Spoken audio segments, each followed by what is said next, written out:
계속해서 죽음에 이르는 죄 시리즈 설교 삼고 있습니다. 오늘 5번째 시간입니다. 나태의 두려움이 만든 죄인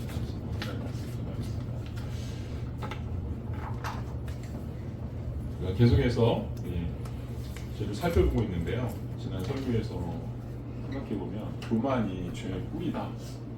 교만에서부터 모든 죄가 나온다. 살펴봤습니다.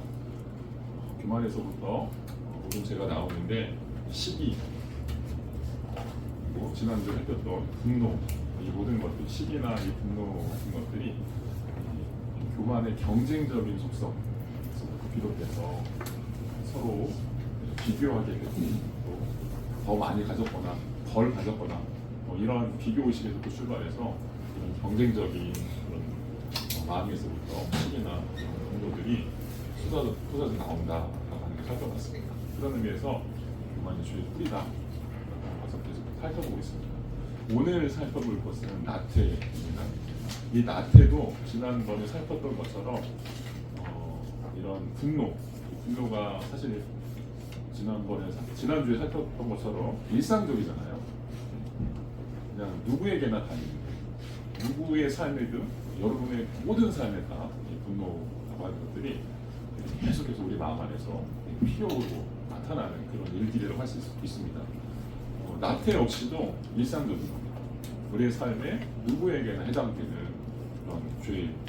그러나 일상적이면서도 가장 위험한 죄라고 할 수 있습니다.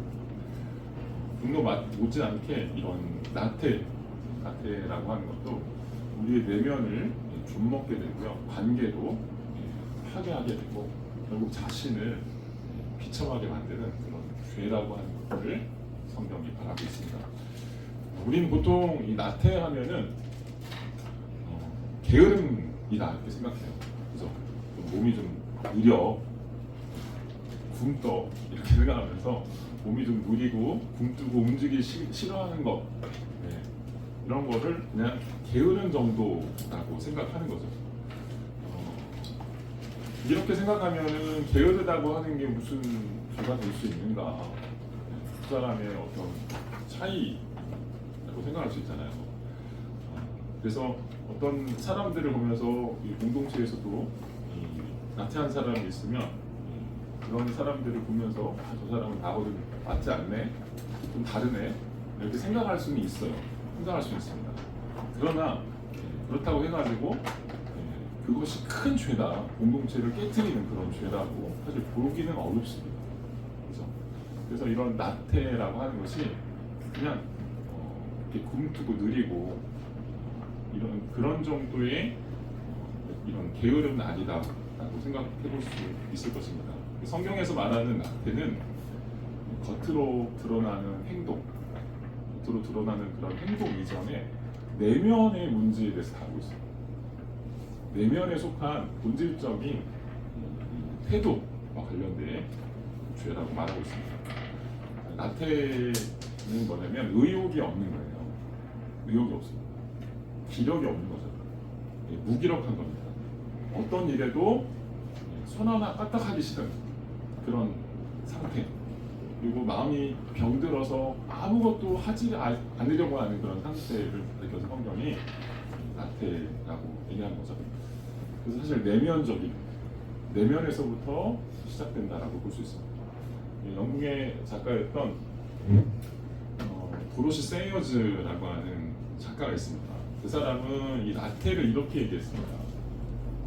아무것도 믿지 않고 신경 쓰지 않고 알려고 추구하지도 않고 간섭하지도 않고 즐기지도 않고 사랑하지도 않고 미워하지도 않고 위해서 살아야 할 그 무엇도 없고 또 죽어야 할 어떤 이유도 없기 때문에 그저 살아있는 죄다 이렇게 했어요.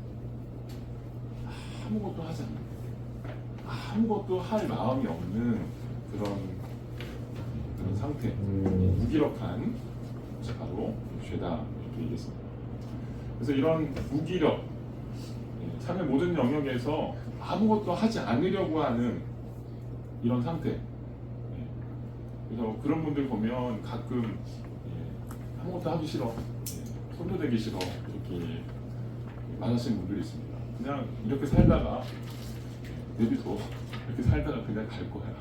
그래서 얘기하시는 것도 있죠. 이것도 일종의 보면 사실은 나태에서 비롯된 것이라고 할 수 있는 거죠. 그 마음에서 뭐가 문제가 생겼다라고 볼 수 있는 것이죠. 그래서 이런 나태는 사실은 영적이고 심리적인 마음에 속한 것이기 때문에 그냥 자기 관리 못하는 그런 거하고는 조금 거리가 멀다. 그리고 느린 거하고 그런 거하고는 좀 다르다라고 할 수 있습니다. 나태는 성경에서 이런 내면의 문제를 지적한다라고 하는 거예요. 또 하나 생각해 볼 수 있는 게 나태의 본질에 대해서 스카펙이라고 이분이 아주 유명한 베스트셀러를 썼었는데요. 그분의 이 저서에서 그런 얘기를 합니다. 게으름의 본질에 대해서 뭐라고 얘기하냐면 여기 조금 더 나가는 거예요. 아까 마음에서부터 비롯됐다. 근데 이거는 뭐라고 하냐면 그 마음에 뭐가 없냐? 사랑이 없기 때문에. 사랑이 결핍된 것이다. 이렇게 얘기를 합니다. 이게 좀 어렵죠, 그죠? 이게 무슨 얘기인가 라는 생각을 하죠. 이걸 생각하다가 책을 보면서 준비하면서 그런 생각을 했어요. 요즘 시대의 과학 중에 지금 4차 산업혁명 시대를 살고 있잖아요. 그래서 여러 가지 기술들이 막 나오고 있습니다. 근데 그 기술 중에 하나가 뭐냐면 그 아이언맨의 심장 보셨죠? 아이언맨 보면 여기 가운데 뭐가 이렇게 있잖아요. 동그란 뭐가 있잖아요. 그게 일종의 에너지원이라고 합니다. 에너지원. 그래서 에너지를 저장하는 기술. 이 일종의 이제 지금 나오는 전기 자동차 같은 데 보면 배터리가 밑에 이렇게 깔려 있고 그 에너지를 저장해 가지고 충전해서 계속 쓰는 그런 형태로 가잖아요. 그래서 에너지를 어떻게 하면 더 많이 저장하는 그런 기술들, 더 많이 작은 데다가 더 많이 집어넣는 그런 기술들을 하고 있어요. 그래서 이제 그런 아이언맨 같은 얘기는 뭐냐면 이분도 그런 얘기를 했는데 아이언맨의 심장 같은 게 한국이 만들 수 있다. 이게 무슨 얘기냐면 핵융합 기술을 응용을 하면 그런 아주 엄청난 그 에너지를 그 조그만 데다가 심을 수가 있다 이렇게 얘기를 하거든요. 근데 뭐 그런 시대가 오고 있다는 생각이 듭니다. 그러니까 아이언맨 같은 사람들, 아이언맨도 영화에서 보면은 그런 에너지원이 있어야 돼요. 그런 아이언맨 같은 그런 초인적인 그런 능력을 행하려면요, 에너지가 사실 있어야 됩니다. 그게 그 사람의 아이언맨의 그 심장인 것이죠. 사람도 마찬가지라는 거예요. 사람도 무슨 일을 하려면요, 무슨 일을 해내려면, 인생을 살아가려면 어떤 에너지원이 있어야 된다. 그것을 행할 수 있는 어떤 힘과 원천이 필요한데 그것이 뭐냐? 사랑이야. 사랑이야. 그분의 책에 의하면 영혼이 성장하는 것, 그리고 건강한 삶을 살아가는 것, 영혼이 성장하고 건강한 삶을 계속해서 살아가는 데 있어서 방해가 되는 게 뭐냐? 이 사랑이 없는 것이다. 나태라는 거예요. 사랑이 없이 아무것도 행할 수 없기 때문에 성장할 수도 없고요. 삶이 가꿔지지가 않는다 이렇게 얘기합니다. 그래서 이분이 많은 임상, 그러니까 상담을 해본 결과 많은 사람들을 상담해본 게 뭐였냐면 삶에 여러 가지 도전들이 와요. 그죠? 인생을 살면서 여러 위기들을 만나요. 근데 그런 위기를 만난 사람들이 힘들어서 상담을 받게 되는데, 근데 상담을 하면서 느끼는 게 뭐냐면 그런 위기를 만날 때 대부분의 사람들은 결국 극복한다는 거예요. 근데 극복하지 못하는 사람의 특징이 뭐냐면 그런 책임 있는 도전들, 자기가 그 위기 앞에서 치고 나갈 수 있는 어떤 힘이 필요한 거예요. 근데 그 힘이 없다는 거죠. 그 위기 앞에서 그냥 달려가는 게 아니라 손을 빼고 다리의 힘을 풀어버린다는 거죠. 이게 뭐냐? 나태라고 얘기했어요. 이게 뭐냐? 나태다. 부모로서 좋은 역할을, 좋은 부모가 되기 위해서 일해야 되죠. 그리고 자식을 키우면서 사실 쉽지 않은 일들을 많이 경험하게 되잖아요. 근데 그 자식을 키우면서 한 단계 한 단계 갈 수 있는 이유가 뭐죠? 자식을 사랑하니까 거기서 그 자식들을 보살피면서 그 자식에게 더 주고 싶어하는 그런 마음들, 그것들을 이겨낼 수 있는 그런 용기와 힘이 생기는 거죠. 그래서 어머니들을 보면 참 대단하다는 생각이 들어요. 어머니들. 제가 예전에 쌍둥이 키우면서 쌍둥이 태어나고 있을 때 저희가 이제 육아를 시댁이나 친정이나 이거 사실 돈 받지 않고 저희가 했거든요. 어쩔 수 없이 이제 멀리 떨어져 있다 보니까 하다 보니까 제가 또 바빠요. 바빠서 집사람이 오로지 그냥 독박 육아를 했던 게 기억이 납니다. 근데 그때 제가 느낀 게 있어요. 미안하면서 아, 나라면 할 수 있을까? 나라면 저 상황에서 내가 애들을 볼 수 있을까? 그 쌍둥이를 키워낼 수 있을까? 그런 생각을 한 적이 있어요. 근데 어렵고 이 아기를 2시간마다 먹여야 되잖아요. 잠도 제대로 못 자고 2시간이나 이렇게 사람이 이 피가 말리는 게 잠을 자야 되는데 2시간마다 먹여야 되고, 근데 그게 쉽지 않잖아요. 근데 둘이니까 이걸 언제 터질지 모르는 거예요. 언제 달라고 할지 모르는 그런 상황이 되는 거예요. 그래서 제가 애들을 봐주더라도 쉽지가 않더라고요. 근데 느낀 게 뭐였냐면, 그래서 제가 물어봤어요. 어떻게 그렇게 하냐고. 그랬더니 엄마는 그런 것 같다는 그런 얘기를 하더라고요. 엄마는 그런 눈을 맞추면서 애들하고 교감하면서 그런 힘들이 나오는다, 뭐 이런 얘기를 들은 적이 있어요. 그래서 참 엄마는 참 위대하다라는 생각을 해본 적이 있습니다. 문제는 뭐냐면 이런 그 사랑이 공급되지 않으면 아무것도 하지 않으려고 하는, 뒤로 뒷걸음치려고 하고 문제를 회피하게 되는 그런 무기력한 상태들로 치닫게 된다는 거예요. 근데 그렇게 무기력한 상태로 가게 되는 이유가 뭐냐면요, 이렇게 두려움이기 때문입니다. 사랑이 없으면요, 사랑의 빈자리에는, 사람의 인류가 타락하고 아담 이후에 인류가 하나님과의 관계 안에서 영적으로 타락하잖아요. 그러면 하나님의 사랑에서 끊어지죠. 그리고 하나님의 사랑이 무엇인지를 알지 못하는, 사랑을 공급받지 못하는 그런 상태가 돼요. 그러면 공급받지 못한다고 하는 것은 끝나는 게 아닙니다. 하나님의 사랑을 공급받지 못하는 내면 안에, 인간 안에, 그 존재 안에 그 사랑을 충만히 깨닫지 못한다고 하는 것을 끝나는 게 아니라 반드시 그 빈 자리를 무엇인가 다른 게 채우게 돼요. 다른 게 채우게 됩니다. 그걸 뭐라고 하냐면 성경은 죄와 사망이라는 거예요. 죄와 사망에서 온 것들이 채우게 돼요. 그 대표적인 게 뭐냐면 두려움입니다. 그래서 하나님의 사랑에서 떠나면, 하나님의 사랑을 잘못 이해하거나 하나님의 사랑을 온전히 깨닫지 못할 때 두려움이 지배하게 됩니다. 인생이 혼자 있는 것 같은 그런 생각을 하게 됩니다.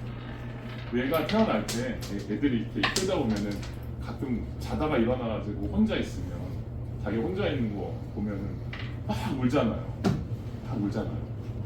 근데 옆에 가가지고 여기 있어 한마디 하면은 또 이렇게 다독이면은 금세 울음을 그치는 경우가 있습니다. 인간은요, 태어날 때부터 혼자라고 하는 그런 두려움이 있어요. 하나님과의 관계가 떠난 인간은요, 그 관계를 달랠 수 없다라고 하는 그 상실, 두려움이 있어요.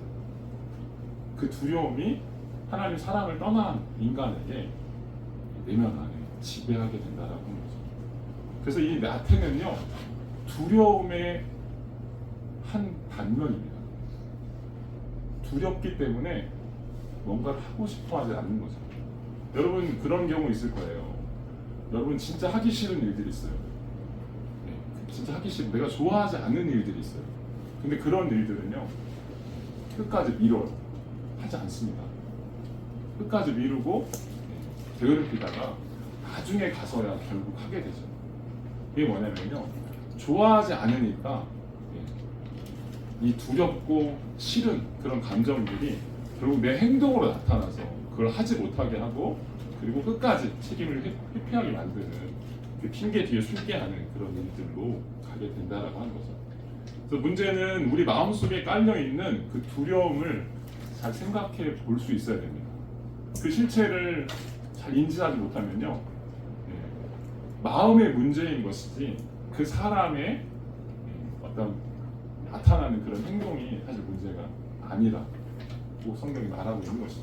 그래서 이런 그 두려움이 그 안에 존재한다라고 하는 것들을 성경이 말하고 있습니다. 오늘 우리가 성경 그 마태복음 25장 달란트 비유를 살펴봤는데요. 볼 건데 여기 보면 여기서도 하나님께서 이렇게 얘기하십니다. 달란트를 비유를 말씀하시면서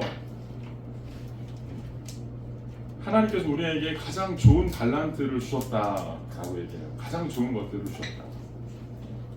근데 한 달란트 받은 종이 있어요. 그 한 달란트 받은 종의 그 두려움은 뭐였냐면, 나는 한 달란트밖에 받지 못했는데 저 사람들은 두 달란트, 5달란트를 받았으니까 나는 저 사람들보다 더 많은 수입을 얻지 못할 거야.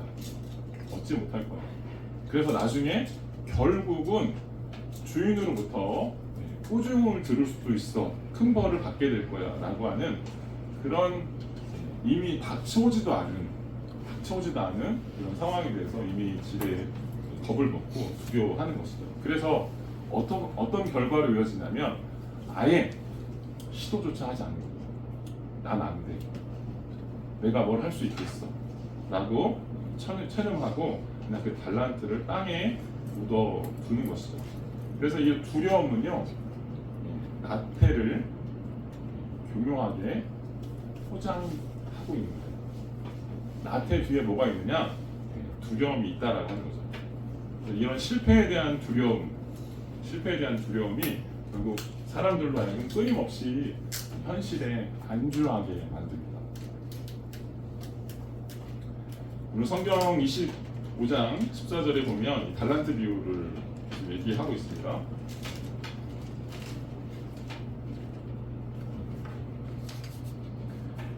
달란트 비유에서 우리가 처음 구절에 보면 이렇게 얘기합니다. 또한 하늘나라는 어떤 사람이 자기 종들을 불러 재산을 맡기고 여행을 떠나려고 하는 것과 같다. 달란트 비유가 어떤 맥락에서 나왔냐면요, 하늘나라를 설명하는 구절에서 설명하고 있어요. 하늘나라. 그러니까 하늘나라에 대한 이야기를 하시면서 하늘나라의 삶에 대해서 얘기하시면서 하늘나라의 속성에 대해서 이야기하시면서 달란트 비유를 이야기하시는 거예요. 그래서 하늘나라라고 하는 얘기를 하고 있다라고 하는 걸 생각해 보셔야 됩니다. 그래서 이 달란트 비유는 하나님의 백성, 하늘나라에 속한 하나님의 백성들의 삶과 관련되어 있다라고 볼 수 있죠. 이 달란트 비유를 얘기했는데 그림으로 얘기해놨어요. 주인이 떠나면서 5개, 2개, 1개 달란트를 맡기고 떠납니다. 달란트는요, 우리가 감이 없잖아요. 달란트는 그 화폐 단위 중에서, 로마의 화폐 단위 중에서 가장 큰 화폐 단위예요. 화폐 단위. 그래서 그냥 이렇게 우리로 따지면 한 사람이 그 하루 일당이죠. 이거를 이제 데나리온이라고 불렀는데요. 데나리온, 한 데나리온 들어보셨죠? 이 데나리온 지금으로 따지면 한 사람이 한 10만 원, 20만 원, 30만 원 이렇게 될 수 있겠죠. 근데 이 달란트는 그러면 얼마냐면 이 사람이 한 20년치 일할 수 있는 분량. 그러니까 어마어마하게 많은 거죠. 작은 돈을 아낀 게 아니에요. 큰 돈을 아낀 겁니다. 어마어마하게 많은 양을 맡겼다라고 하는 걸 알 수 있습니다. 그래서 1달란트, 2달란트, 5달란트 맡겼습니다. 이 5달란트라고 하는 게 단순히 그냥 돈이다라고 하는 것을 넘어서 우리에게 하나님께서 주신 여러 가지 하나님 백성에게 주신 모든 것들을 의미해요. 예를 들면 이런 재능, 이 달란트 그냥 재능이라고 얘기하는데 재능도 될 수 있겠고요, 시간도 될 수 있겠고, 또는 기회나 또 여러분에게 주시는 각자에게 주시는 소명과 사명이 있을 거예요. 이것도 다 달란트에 속한 겁니다. 하나님께서 다 주시는 거죠. 그래서 이런 재능들은 하나님께서 각자에게 맞게끔 주십니다. 맞게끔 주시는 거예요. 그 사람에게 맞게끔, 그릇에 맞게끔 주십니다. 다시 얘기하면 감당할 수 있는 만큼 주신다. 각자가 감당할 수 있는 만큼. 그리고 나중에 이제 그렇게 맡기고 나서 주인이 이제 돌아오죠. 시간이 지나서 돌아옵니다. 돌아와서 결산을 하게 되는데, 이 5달란트 받은 사람은 또 열심히 장사해가지고 이 5달란트를 또 남겼고요. 2달란트 받은 사람도 이렇게 열심히 또 장사해가지고 또 2달란트를 또 남겼습니다. 근데 이 1달란트 받은 사람은 어떻게 했냐면 그 1달란트를 그냥 땅속에 묻어놓고 아무것도 하지 않았다. 그래서 그냥 그대로 1달란트 주인한테 가지고 오는 그런 장면이 성경에 나와 있죠. 그래서 2달란트와 5달란트 받은 사람은 칭찬받게 되는, 그리고 주인이 이렇게 보상을 하죠. 이 달란트, 이런 칭찬과 보상에 대한 이야기들은 무슨 얘기를 하는 거냐면요, 이 사람들이 왜 그런 일을 할 수 있었느냐라고 하는 걸 보여줍니다. 그리고 나중에 이제 24절부터 나오겠지만 1달란트 받은 사람이 왜 그러면 결국 이 2달란트, 5달란트처럼 그렇게 하지 못했느냐, 그 동기가 무엇이냐라고 하는 것들을 사실 이야기하는 겁니다. 이 2달란트와 5달란트 받은 사람은요, 왜 그럼 이렇게 열심히 일했느냐? 주인에 대한 신뢰와 사랑 때문이었어요. 주인을, 자기에게 그런 달란트를 맡기신 것에 대해서 감사하고 주인을 믿고 따르기 때문에 그것에 대해서 자신의 책임을 다하는 행동들을 했다라고 하는 것이죠. 반대로 1달란트 받은 사람은 그렇지 못했습니다. 여기 보면 1달란트 받은 사람은 주인의 진노와 저주를 받게 됩니다. 24절, 25절에 보면요, 24절 성경이 여기 주보에 나와 있는데요, 24절 한번 읽어보겠습니다. 너무 많아가지고 안 썼어요. 읽겠습니다. 시작. 그때 1달란트를 받은 종이 와서 말했다. 주인님, 저는 주인님이 부른 분이라 심지 않은 데서 거두시고 뿌리지 않은 곳에서도 곡식을 모으시는 것을 압니다. 그래서 저는 두려운 나머지 나가서 주인님의 돈을 땅에 감춰 두었습니다. 보십시오, 주인님의 것이 여기 있습니다. 네, 이렇게 말합니다. 네, 여기서 중요한 구절은 이거예요. 당신은 굳은 사람이다. 당신은 굳은 사람이다. 이렇게 생각했다는 거죠. 지금 1달란트 받은 사람은요, 주인을 이렇게 생각하는 거예요. 주인이 1달란트 받은 사람이 왜 일하지 않았는가라고 하는 것들을 보면 얘기하는 거예요. 일하지 않은 그 사람은 주인은 어떻게 생각했냐면, 당신은 굳은 사람이다. 굳은 사람이다. 굳은 사람에 대한 설명을 하죠. 근데 거기 보면 좋은 설명이 아니에요. 심지도 않은 곳에서 주인님이 굳은 사람이나 심지도 않은 데서 거두시고 씨 뿌리지도 않은 데서 곡식을 모으시는 것을 합니다. 이게 무슨 얘기예요? 당신 사기꾼 같은 사람이다. 이렇게 얘기하는 거예요. 이렇게 얘기하는 겁니다. 그래서 굳은 사람이다. 이렇게 얘기하는 거죠. 그래서 결론이 뭐냐면 이 사람이 두려워. 주인을 신뢰하고 사랑하고 또 그분을 위해서 뭔가 감사해서 일하겠다는 게 아니고요, 두려움이에요. 두려워서 어떻게 했냐면 결국 땅에 감추어 두었다, 이렇게 말하고 있습니다. 그래서 마음 안에서 어떤 일들이 일어나고 있냐면요, 주인에 대해서 오해하고 있어요. 주인을 잘못 생각하고 있습니다. 그리고 그 주인에 대한 오해가 결국 무엇을 낳냐면 사랑, 주인을 사랑하고 또 주인을 섬기려고 하는, 신뢰하려고 하는, 믿으려고 하는 그런 태도로 이어지지 못하고요, 주인을 두려워하는 거죠. 그리고 그 두려움이 결국 아무것도 하지 못하게 되는 나태로 이어지고 있다, 이렇게 말하고 있습니다. 여기서 우리가 하나님을 섬기는 방식에서 똑같다라는 생각이 들어요. 지금 아까 말씀드렸지만 달란트 비유가 누구에게 하신 거냐면요, 하나님 믿지 않는 사람에게 하신 게 아니에요. 하늘나라가 이어왔다. 하늘나라를 살아가는, 천국을 살아가는 사람들의 삶이 이와 같다라고 이야기하시면서 일종의 한 달란트 비유는 그런 의미에서 경고예요. 우리 하나님 나라 또 예수 믿고 하나님 나라 백성으로서 어떻게 살아가야 되는가, 어떤 마음을 품고 어떤 열매를 거두어 가야 되는가라고 하는 것들을 이야기하는데요.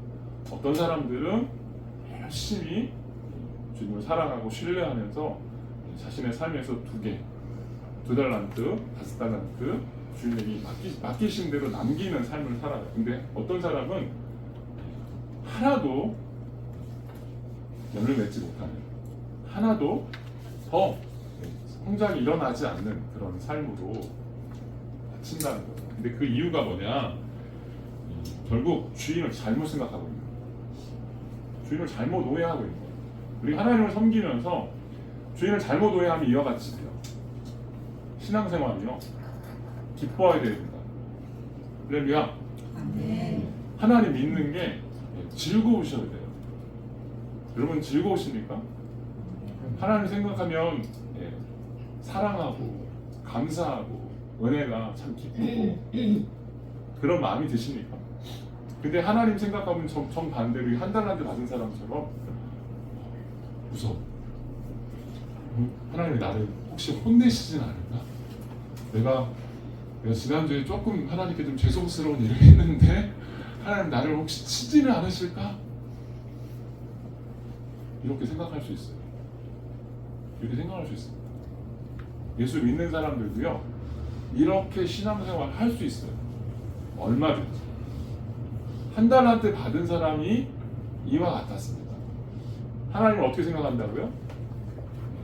불꽃 같은 눈동자로 나를 쳐다보시는데요, 나를 사랑해 쳐다보시는 게 아니고 나를 혼내려고 그런 하나님으로 오해하고 있는 거예요. 그런 하나님으로 오해하고 있으니까요, 결국 아무것도 하지 않게 되더라고요. 않게 되는 거예요. 여러분 아까 사랑이 인간에게 있어서 일의 동력이다라는 말씀을 드렸어요. 그래서 성경에서도 말하는 게 뭐냐면, 성경의 가르침은 다 통일되어 있어요. 왜 사랑하라고 할까요? 하나님을 사랑하고 이웃을 사랑하라, 이렇게 얘기하죠. 사랑에서 모든 게 나온다는 거예요. 그리고 그 사랑이 깨진 것, 하나님과의 관계, 이 사랑이 깨진 것 자체가 인간의 타락, 죄라고 말씀하고 있는 거예요. 그래서 인간은요, 사랑을 행할 수 있는 능력이 없어요. 없습니다. 그래서 이런 것들의 궁극적인 치료제, 사실 필요한 것이죠. 그래서 이런 나태한 사람은요, 결국 하나님께로부터 악하고 게으른 종이다라고 하는 그런 책망을 받게 돼요. 그래서 한 달란트 받은 사람이 결국 종국적으로 하나님 나라와 관련해서 지금 맨 마지막에 나와 있는 구절은 뭐냐면요, 그 사람이 하나님 나라에 들어왔어요. 하나님 나라의 구원의 관계 속으로 들어와서 하나님 백성이 된 거예요, 이미. 근데 맨 마지막에 이야기하는 이 장면은요, 하나님의 나라의 마지막 장면이에요. 심판 장면이에요. 하나님 나라에 들어가서 결국은 구원을 받아야겠죠. 구원을 받아야겠죠. 그리고 그 심판대 앞에 서게 되는 때가 오는 거죠. 그 심판의 그 구원을 이야기하는 거예요. 그 심판의 구원 때에 어떻게 된다고요? 악하고 게으른 종, 이렇게 주님이 말씀하세요. 아까 2달란트, 5달란트는 착하고 신실한 종아, 여기 신실하다라고 하는 뜻이 뭐냐면요, 예전에 개혁개정에는 충성된 종아 이렇게 했는데 원어로 보면 피스티스라고 얘기합니다. 피스티스. 이 피스티스가 뭐냐면요, 믿음이라는 뜻이에요. 믿음이라는 뜻이에요. 다시 얘기하면요, 신실함이 어디서 나와요? 주님을 믿는 데서 나와요. 하나님을 사랑하는 데서부터 충성과 신실함이 나오는 거예요. 주님을 위해서 하고 싶어 하는 거예요. 그죠? 여러분들 그러고 싶잖아요. 교회에 오셔가지고 이렇게 뭐라도 하고 싶어 하시는 그런 마음들, 주님을 사랑해서 하시는 그런 마음들인 줄 믿습니다. 근데 이 지금 한 달한테 받은 사람은 뭐냐면 악하고 게으른 종아 이렇게 얘기해요. 그러면서 여기 지금 심지 않은 데서 네가 내가 심지 않은 데서 거두고 씨 뿌리지 않은 곳에서 곡식을 모은다는 것으로 안다는 말이냐, 나를 그 정도로밖에 생각하지 못하는 것이냐 이렇게 얘기하는 거죠. 그러면서 맨 마지막이 더 중요해요. 30절, 29절, 30절에 보면 거기 이렇게 얘기합니다. 같이 한번 읽어보죠. 29절, 30절, 28절에 보면 저 종에게서 한 달란트를 빼앗아 10달란트 가진 종에게 주어라. 29절 읽겠습니다. 시작. 누구든지 있는 사람은 더 많이 받아 풍성하게 될 것이며 없는 사람은 있는 것마저 모두 빼앗길 것이다. 이 쓸모없는 종을 각각 어둠 속으로 쫓아라. 거기서 슬피 울리며 이를 갈게 될 것이다. 구원의 두 단계가 있다라고 성경이 이야기하고 있는 거예요. 구원의 관계 속으로 들어왔는데요, 그 관계 안에서 우리가 어떤 삶을 살아야 돼요? 마지막 그 최후 심판을 향해서 달려가면서 살아야 돼요. 근데 그 달려가는 그 과정 속에서 결국 그것이 신실함으로 나타나느냐 아니면 게으른 것으로 나타나느냐라고 하는 게 무엇으로 판가름 나냐면 주인을 어떻게 생각하느냐. 주인을 어떻게 생각하느냐에 따라서 이런 결론을 맺게 될 수도 있어요. 악하고 게으른 종아라고 하는 판단을 받을 수가 있게 되죠. 근데 이렇게 나중에 받게 되면 결국 맨 마지막 심판, 이 30절은 심판을 얘기하는 거예요. 이 쓸모없는 종아 바깥 어둠 속으로 내쫓아라. 심판을 얘기하시는 거예요. 그리고 거기서 슬피 울며 이를 갈게 될 것이다. 이렇게 말씀하고 있죠. 결국 이런 결과를 얻게 되는 이유가 뭐냐? 주인에 대한 잘못된 지식, 주인을 잘못 이해하고 있는 데서부터 또 주인과의 관계가 틀어진 데서부터 나오는 것이다. 이렇게 성경이 이야기하고 있는 것입니다. 그래서 나태의 본질은요, 결국 제자리 걸음만 하다가 성장하지 못해요. 그 삶이라고 하는 것이 하나님께서 우리에게 하나님 나라로 부르셨으니까 이제부터는 성장을 향해서 하나님께서 원하시는 게 하나님 백성이 성장하도록 우리 이끄시기 원하시는 거거든요. 근데 그 성장을 거부합니다. 그리고 제자리 걸음만 걷다가 결국은 죽게 되는 것이죠. 최후를 맞이하게 되는 것이죠. 그래서 이런 영적인 이런 성숙이나 이런 성장, 이것이 구원받은 사람에게, 하나님 나라에 속한 사람에게 하나님께서 요구하시는 것인 줄 믿습니다. 아멘? 아멘이 작아요. 성장하기 싫으신가 봐요. 그래서 이런 우리가 성경을 왜 읽고 하나님 말씀을 왜 듣고 또 기도를 하고 성경 공부를 왜 하고 이런 영적인 훈련들을 왜 해야 될까요? 성장하기 위해서.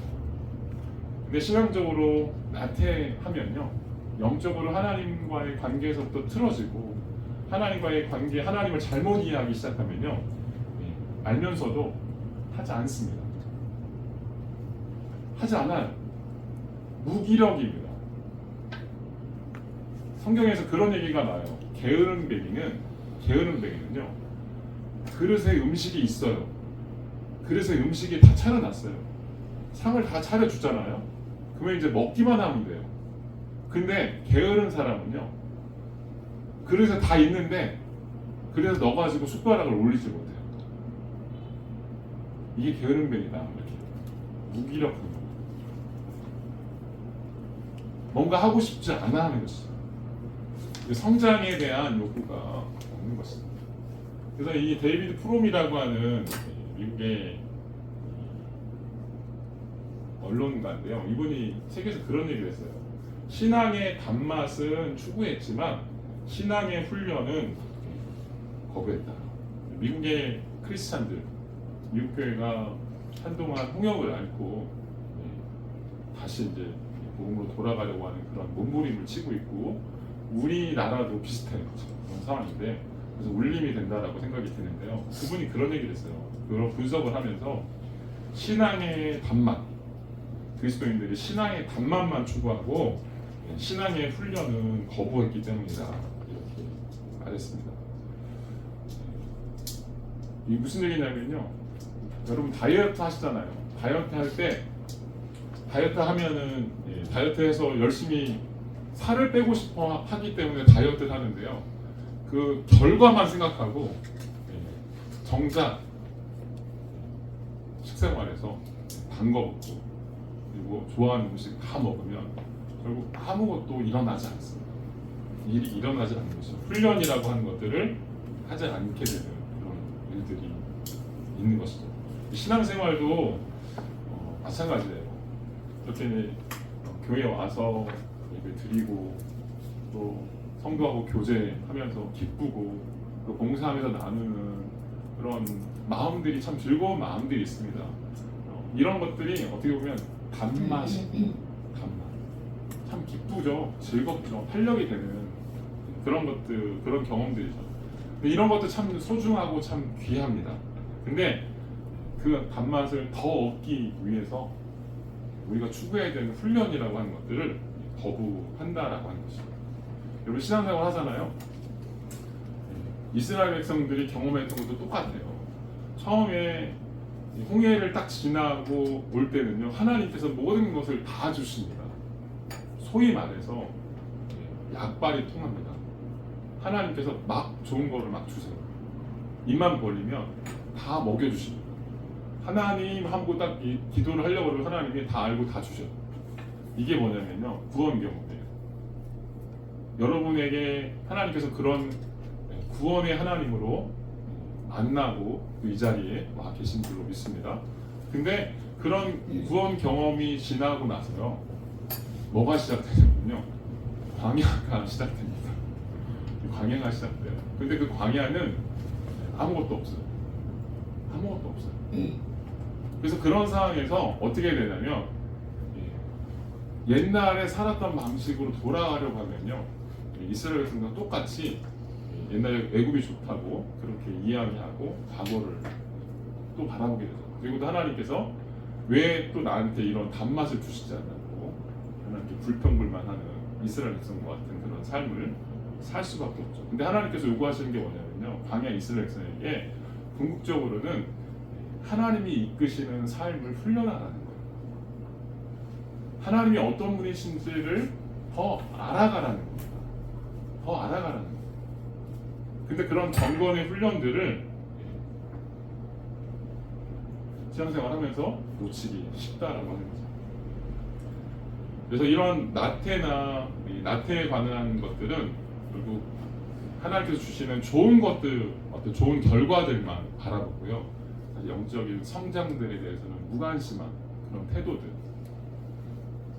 이런 것들과도 관련이 있다라고 생각해 볼 수 있겠습니다. 그러면 이런 나태를 어떻게 하면 이길 수 있는가라고 하는 생각을 한번 해봐야죠.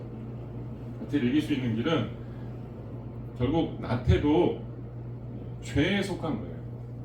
죄입니다. 죄에서부터 나옵니다. 나태가 그냥 일상적인 그냥 내 생활 습관의 문제가 아님을 아셔야 됩니다. 다시 얘기하면 영적인 문제예요. 그래서 영적인 문제는 결국 영적인 처방이 있어야 됩니다. 그래서 영적인 처방은 뭐냐면 가장 아까 사랑이 없기 때문이라고 했기 때문에 가장 사랑할 만한 대상인 하나님을 사랑할 때만 여기서부터 해방되는 줄로 믿습니다. 이게 좀 추상적으로 들릴 수 있어요. 하나님을 사랑한다고 그게 해결이 돼? 해결이 됩니다. 제가 예전에 그 중고등부 아이들 지도할 때가 있었거든요. 그래서 제가 그 아이들을 한 교회에서 굉장히 오랫동안 가르쳤어요. 그래서 초등학교 5학년 때부터 그 아이들 한 30년, 30살 될 때까지, 결혼할 때까지 이렇게 쭉 지도할 일들이 있었는데, 그 중에 한 아이가요, 초등학교 때 이제 그 아이가 예수 믿지도 않고요. 예수 믿지도 않고 교회에서 놀던 아이였어요. 그래서 놀던 아이였는데 전도를 교회에서 나갔다가 교회 한번 오라고 밸런스 잔치 같은 거 하고 뭐 재밌는 거 한다고 해서 한번 데리고 왔었던 거예요. 그래서 동네 친구들이랑 같이 와서 교회를 다니기 시작했는데요. 걔가 교회를 다니면서 성령 체험을 한 거예요. 성령 체험을 한 거예요. 하나님이 살아계신 걸 알게 된 거예요. 그리고 중학교 때 이 성령 체험, 성령님이 실제로 어떤 표적도 주십니다. 성경에 나오는 이런 방언이라든지 여러 가지 환상이라든지 이런 것들을 주셔가지고 신적인 능력들을 주시는 거죠. 그래서 그런 경험들을 이 아이가 했어요. 그리고 하나님이 진짜 자기를 사랑하신다라고 하는 거를 기도하면서 깨달은 거예요. 이 아이가요. 조그만 아이인데 이 아이가 깨달은 거예요. 깨닫고 나서 이 아이가 어떻게 됐냐면요, 갑자기 달라졌습니다. 하나님의 사랑이 느껴지고 나서부터 이 아이가 갑자기 공부를 하기 시작해요. 맨날 놀던 아이였는데 갑자기 공부를 하기 시작해요. 공부를 해가지고 좋은 대학 들어갔어요. 좋은 대학 들어가고 아주 모범적으로 잘 살아갑니다. 근데 그 아이가 그런 얘기를 해요. 자기가 성령 받고 하나님이 살아계신 걸 알고 하나님의 사랑을 느낀 다음에 자기가 공부하게 된다. 주님을 위해서 뭔가 하고 싶은 사람이 된다. 이렇게 얘기를 하는 것 같습니다. 여러분, 궁극적인 해결책이 뭐냐면요, 내가 좀 게으르다, 내가 조금 나태하다, 뭔가 잘 하고 싶지 않다, 무기력하다, 여기서 해결할 수 있는 길이 뭐냐면요, 궁극적으로는 하나님의 사랑을 회복하는 거예요.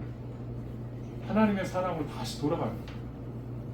그런 의미에서 인생의 궁극적인 해결책은요, 복음밖에 없는 줄 믿습니다. 하나님의 사랑밖에 없는 줄 믿습니다. 아무리 무기력한 사람한테요, 자기계발서를 막 갖다 주고 읽고 여기서 한번 자극을 받아가지고 한번 해봐라 이렇게 해도요, 궁극적으로 해결이 안 돼요.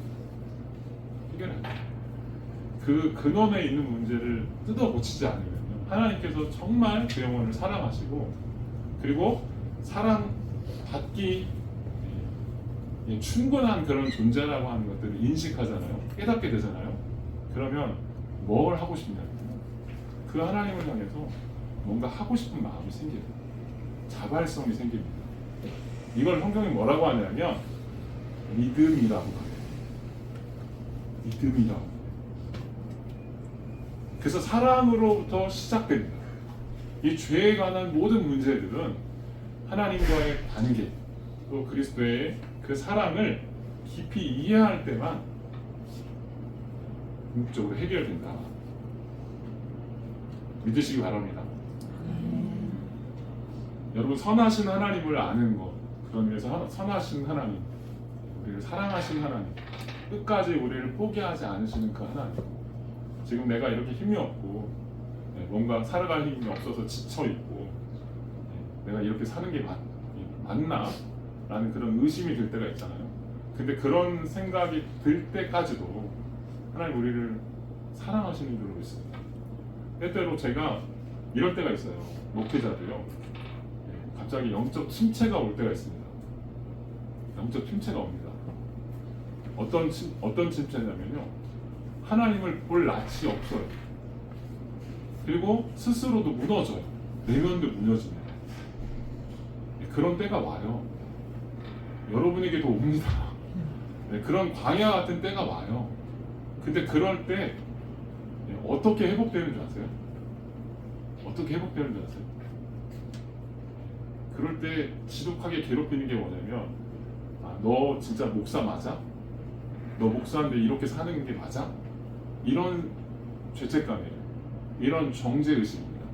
그게 괴롭혀요. 끊임없이 괴롭혀요. 근데 그런 생각을 계속 먹잖아요. 그럼 어떻게 될까요? 더 무기력해집니다. 더 무기력해져요. 아무것도 할 수 없게 됩니다.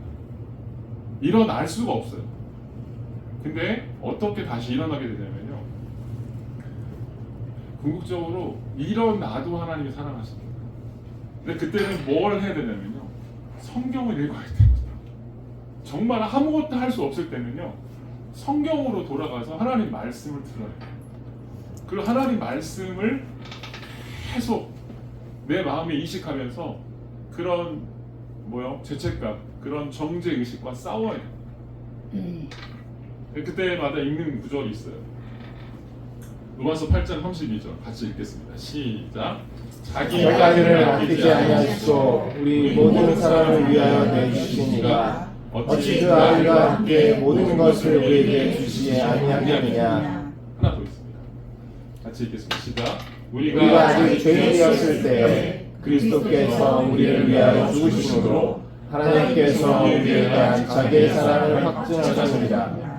말씀을 읽으면서 하나님께서 얼마나 선하신 분인지, 얼마나 선하신 분인지를 끊임없이 또 고백하는 거예요.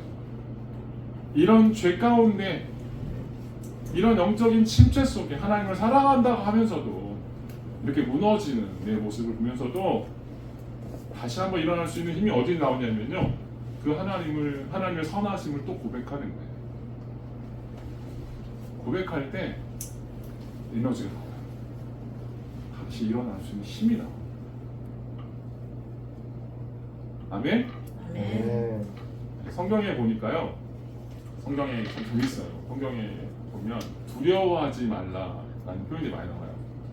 하나님의 구원을 설명합니다. 하나님은 인생을 구원하시는 분이다, 인생을 사랑하시는 분이다 라는 설명을 하시면서 자신을 소개하시면서 두려워하지 말라라는 표현을 자주 하시는데, 그 두려워하지 말라라는 표현이요, 정확하게 365회가 나옵니다. 다시 얘기하면 우리가 살아가는 모든 날 동안 두려워하지 말라.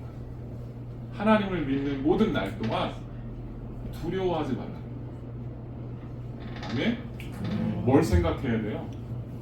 이런 나까지도, 이런 죄를 끌어안고 사는 나까지도 여전히 나를 사랑하시는 거예요. 나를 사랑하시는 거예요.